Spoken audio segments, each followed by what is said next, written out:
Ever looked at the flag of Sicily and thought, what is that?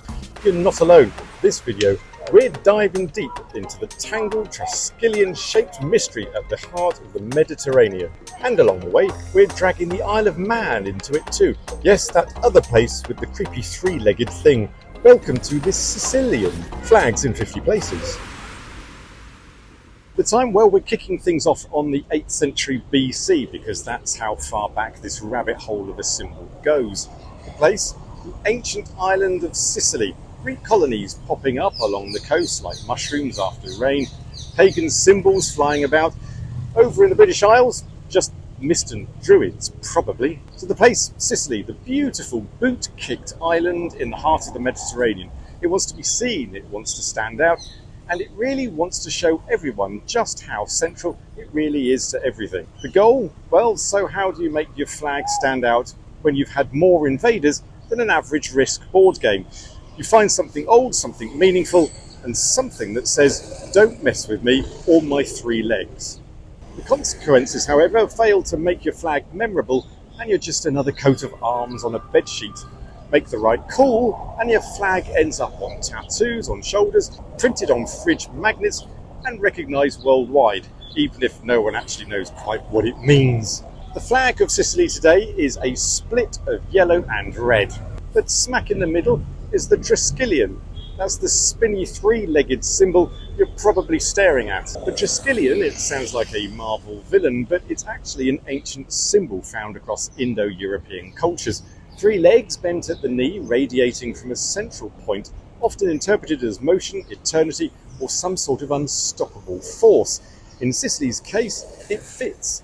They even stuck a Gorgon's head in the middle, that's Medusa to you and me, and added some wheat, because nothing says welcome to Sicily like terrifying mythological stairs and carbs.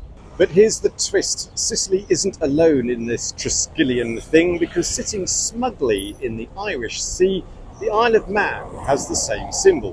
Why? How? Well, the Isle of Man flag is red with just three legs in the centre. No Gorgon, no carbs, but almost identical in form. It dates around to the 13th century, possibly linked to the Norse Gaelic rulers of the time who had contacts across Europe, including Sicily. There's no definitive smoking gun here, but it's widely believed that the symbol transferred via trade routes, crusaders or knights. Both islands had cultural mashups galore. Sicily had Greeks, Arabs, Normans and Spaniards. The Isle of Man had Irish, Norse, Scots and English. At the same point, the Triskelion migrated north like a confused goose. Fun connection alert though, the Norse kingdom of Man and the Isle were contemporary with Norman Sicily. Some nobles and crusaders travelled between the two. It's perfectly plausible that someone said, hey, I saw this spinny-legged thing down south, let's nick it and use it here. Honestly, it wouldn't be the weirdest thing that knights have brought home. See also relics of oranges and trauma. Meanwhile, in Sicily's capital, the city flag is far simpler. And quartered design in red and gold, again those civic colours, with the eagle of the Hohenstaufen family. The eagle is fiercely Germanic, dating back to the Holy Roman Emperor Frederick II, who ruled from Palermo in the 13th century and was basically Europe's most interesting overachiever. He spoke 6 languages, had pet leopards, and probably would have had a YouTube channel if Wi-Fi had been invented. So if Sicily's flag is all chaos and legs, Palermo's is stern, eagle-eyed nobility, a perfect combo. By now, the mystery's mostly solved. Sicily and the Isle of Man share a symbol because of a glorious, slightly messy history of conquest, trade and pan-European culture exchange. What started as a weird ancient symbol of motion became an icon of two islands trying to stand out. Sicily with its dramatic flair and Gorgon stare intensity, and the Isle of Man with its stoic minimalist spin. And here's the thing. Both flags work, they're distinctive, they're bold, and yes, they're just a little bit unsettling. But in a sea of generic tricolours and forgettable emblems, they move us. Pun intended, of course.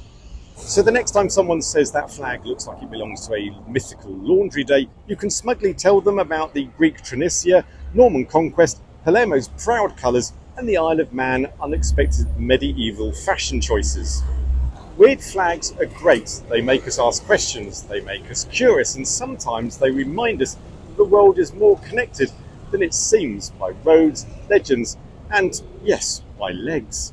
And talking of the Greek, ever wondered how the flag of Greece has stripes and a cross in its canton? Well, it's a nautical flag, and to find out how a seafaring flag becomes a national symbol, then you'll need this video here, where I somehow managed to crowbar a 007 reference into that. Bon voyage!